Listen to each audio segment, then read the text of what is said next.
অন্নপূর্ণা নিয়ে মানুষের প্রশ্নের কোনো শেষ নেই। আমার কমেন্ট সেকশন ভরে গেছে প্রশ্নে, তো সবাইকে সিঙ্গেল ভাবে অ্যান্সার দেওয়া তো পসিবল নয়। তাই আজ আমি আমার ভিডিওর মাধ্যমে সকলের প্রশ্নের অ্যান্সার দিতে চলেছি। অন্নপূর্ণা যোগ্য আবেদনকারীরা কেন অযোগ্যের তালিকায়? এতদিন ধরে আমাকে কোশ্চেন করছিলেন তো যে আমাদের কি ফল্ট আছে যেই কারণে আমরা অযোগ্য বলে বিবেচিত হয়েছি। সেই 2-3টি ভুলের কারণে আমি আজকে বিস্তারিত আলোচনা করবো। আর ভিডিও লাস্টে বিধবা ভাতা এবং বিধবা ভাতা নিয়ে কিছু গুরুত্বপূর্ণ ইনফরমেশন আমি আপনাদেরকে দিতে চলেছি। তাই গুরুত্বপূর্ণ ভিডিওটাকে স্কিপ না করে সকলের দেখার অনুরোধ রইল। আজ 12ই আগস্ট।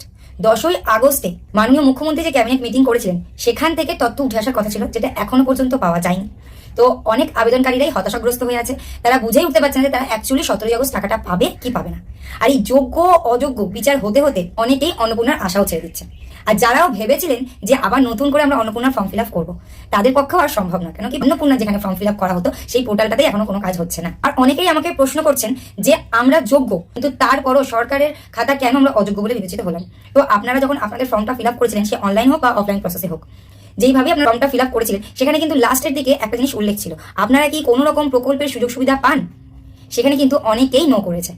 আপনারা যারা যারা লক্ষ্মীর ভান্ডার পেতেন তারা তো প্রকল্পের সুযোগ সুবিধা পাচ্ছেন, তাহলে সেখানটাতে ইয়েস হতো। এই জায়গাটা যারা যারা ভুল করেছেন তারা সঠিক তথ্য দিও, তারা কিন্তু অযোগ্যের খাতায়। তো এবার কথা হলো, তাহলে এডিট অপশন আসলে হয়তো আপনারা ঠিক করতে পারবেন আপনাদের যেখানে যেখানে ভুলভ্রান্তি হয়েছে। কিন্তু সেই এডিট অপশনটাও আসবে আসবে করে এখনো পর্যন্ত সেই এডিট অপশনটাও ঠিকঠাক মতন আসেনি, যে আপনারা এডিট করে আবার নতুন করে সাবমিট করবেন, সেটাও এখনো হচ্ছে না। তবে জানি না এত অন্নপূর্ণা নিয়ে কেন জলঘোলা হচ্ছে, মাননীয় মুখ্যমন্ত্রী কেন এই ব্যাপারে কোনো কিছু ডিক্লিয়ার করছে না যে 17ই আগস্ট তারা টাকা পাবে কি পাবে না। তবে ইতিমধ্যে জানা গেছে যে অন্নপূর্ণা 17ই আগস্ট কারা কারা টাকা পাবে তাদের অনেকেরই লিস্ট পাওয়া গেছে। তো অনেকেরই মন্তব্য সেই লিস্ট নাকি ভুয়ো। তবে ভুয়ো কি ভুয়ো না সেটা তো 17ই আগস্ট বোঝা যাবে সেই আবেদনকারীরা যদি টাকা পায়। তবে এই নিয়ে আপনাদের কি মতামত অবশ্যই কমেন্ট করে যাবেন। আর অনেকেই এই ভুলটাও করেছে যে তারা অনলাইন অফলাইন দুটোতেই ফর্ম ফিল আপ করেছে। তো এক্ষেত্রে সরকারি আধিকারিকরা যখন তারা যোগ্য কি অযোগ্য ক্যান্ডিডেট বলে যখন বিবেচিত করছে, সেখানে ভীষণ প্রবলেম হচ্ছে। আমি বারবার বলেছিলাম কেউ অনলাইন বা অফলাইন দুটো ফর্ম ফিল আপ করবেন না, যেটাতে হওয়ার আপনি যদি যোগ্য বলে বিবেচিত হয় যে কোনো একটাতেই হবেন।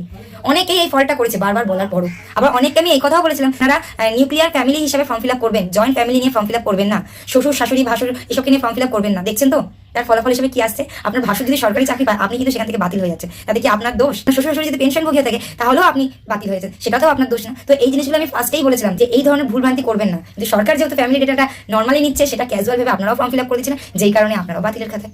নতুন সরকার এসেছে মানেই যে সবকিছুই ইজি হবে বা আগের সরকারের মতন সবকিছু তো স্মুথ হবে, এটা কিন্তু ভেবে নেবেন না। বর্তমান সরকার এসছে সমস্ত দুর্নীতি থেকে আমাদের মুক্ত করার জন্য। তাহলে আশা করি দুর্নীতি মুক্ত দেশ পেতে গেলে কিছু কড়াকড়ি প্রসেসের মধ্যে দিয়ে তো যেতেই হবে। এটাতে আপনারা সহমত কি সহমত না সেটাও অবশ্যই কমেন্ট করে জানাবেন। আশা করি আমি অনেকেরই কোশ্চেনের অ্যান্সার দিতে পেরেছি। আরও যদি আপনাদের কিছু কোশ্চেন থাকে অবশ্যই করবেন। আমি সিঙ্গেল ভাবে অ্যান্সার না দিতে পারলাম, আমার ভিডিওর মাধ্যমে অবশ্যই অ্যান্সার দেওয়ার চেষ্টা করবো। যারা এতদিন ধরে বৃদ্ধ ভাতা বা বিধবা ভাতা পেয়ে এসছেন তাদের কিন্তু নতুন করে কেওয়াইসি সাবমিট করতে হচ্ছে। এবার কেন করতে হচ্ছে, কিসের জন্য করতে হচ্ছে, সমস্ত কিছু আমি আমার নিজ ভিডিওর মাধ্যমে বলতে চলেছি। তবে তার আগে যাদের যাদের নাম এসেছে তারা অবশ্যই কেওয়াইসি